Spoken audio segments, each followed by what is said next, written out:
Magandang araw po. Sa mga nagtatanong kung paano daw ba yung gagawin nila, paano nila maitatransfer sa pangalan nila yung mga motor na kulang ang documents tulad ng deed of sale, walang ID, hindi na mahagilap yung may-ari, at patay na yung may-ari.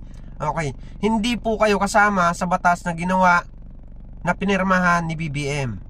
Okay, mag-antay po tayo na maglabas LTO ng panibagong guidelines para sa mga tulad nyo na kulang ang documents.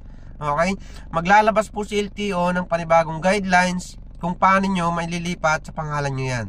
Yung pinirmahan po ni BBM na batas, ayun po yung sa revised penal code, ay para po yon sa mga magbebenta at bibili ng motor na second hand start ngayong May. Simula lang po nung napirmahan ni BBM yun. Yung mga magbebenta ngayon ng kanilang motor, kung ikaw ay yung seller, kailangan sa loob ng 5 days may report mo sa LTO. Okay? Pag ikaw naman ang buyer, kailangan sa loob ng 20 days may ipalipat mo sa pangalan mo. Ano ba yung mga kailangan documents pag bibili ka ng motor?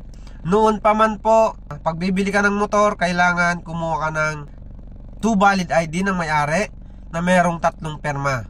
Tapos, deed of sale na permado po at nakanotaryo. Yun po yung kailangan mong documents pag bibili ka ng motor.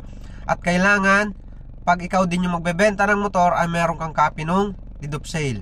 Okay, para may report mo sa LTO na nabenta mo na nga yung motor na yon.